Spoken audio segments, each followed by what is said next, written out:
From a young age, agencies and institutions collect vast quantities of data about learners. Such data could include identity information, including name, age, gender, and family information, health information like vaccination history and behavioral disorders, learning history such as schools attended, grades earned, and credentials received, and work history, for instance, employer, wage records, and unemployment insurance. Many of these data elements are collected multiple times and stored separately by each data holder every time the learner moves from one agency, such as a school, to another, such as a job training program, to yet another, such as an employer.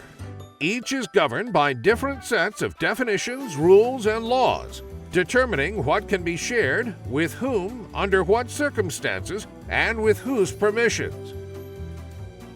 For example, Sarah attends a neighborhood elementary school, so her district collects and stores her name, address, family contact information, other personally identifiable information, or PII, grades, vaccination history, and the behavioral information that informs her special education services.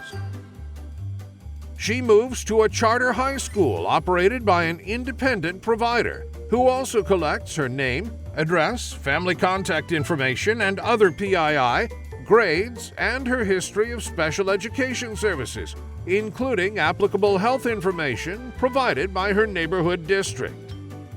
Sarah elects to take part in an information technology or IT credentialing program offered after school, operated by a local nonprofit. To enroll in the after-school program, the nonprofit collects her name, address, family contact information, and high school enrollment status. She must pass an industry-sponsored test to earn the credential, which she does. When she graduates from high school, she has a diploma and her IT credential. Sarah applies for an IT job, where she must provide her name, her address, and other PII, and verification of her diploma and her credential, because the employer requires it. But let's pause and look at the data. Sarah has a record full of PII with her local school district, and because she transferred to a charter district for high school, the Family Educational Rights and Privacy Act, or FERPA, permits the data to be transferred so she can continue her education. To enroll in the after-school program, she and her family had to provide much of the same PII to the nonprofit. That included information about herself and her family, and her parents had to give permission for her high school to confirm her enrollment status to the nonprofit. To take the test to earn the credential, Sarah's family had to provide her contact information because she was a minor at the time. When she applies for the IT job, now legally an adult, she must give her charter school district permission to verify her diploma and give permission to the credentialing company to confirm her IT credential, in addition to the PII she provides on the job application. Sarah has a full set of enrollment information and PII at 2 school districts, PII at the nonprofit for the IT classes, PII with the credentialing company, and PII with the IT company on her application. Each of these systems is disconnected from the next. Her detailed personal data are spread among many data systems, and they are only as secure as the data system with the weakest protections.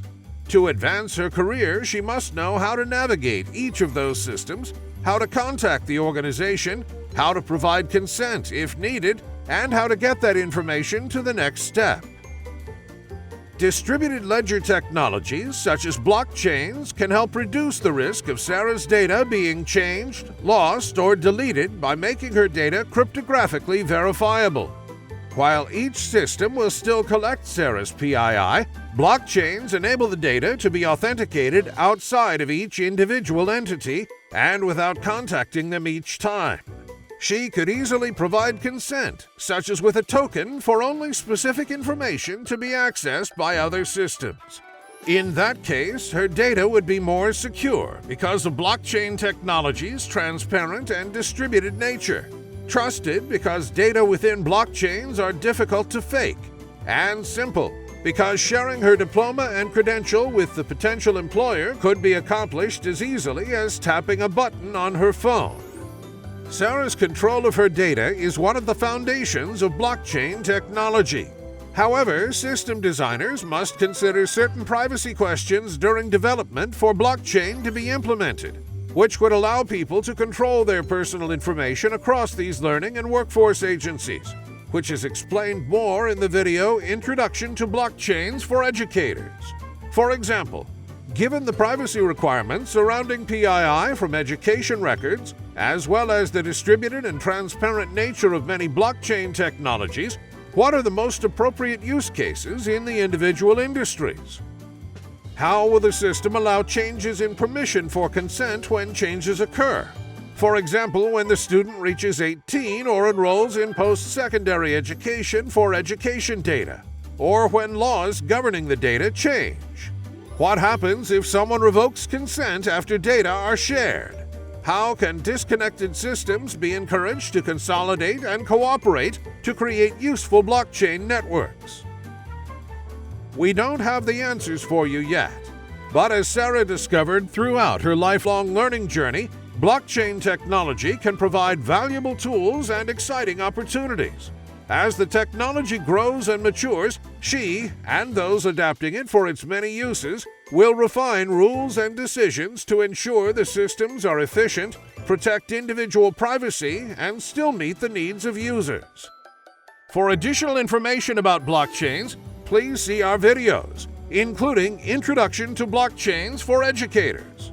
The U.S. Department of Education's Privacy Technical Assistance Center and Office of Educational Technology produce resources about emerging technologies, use cases, and concerns. Check out our websites for additional resources and contact us with any questions, concerns, or ideas for assistance.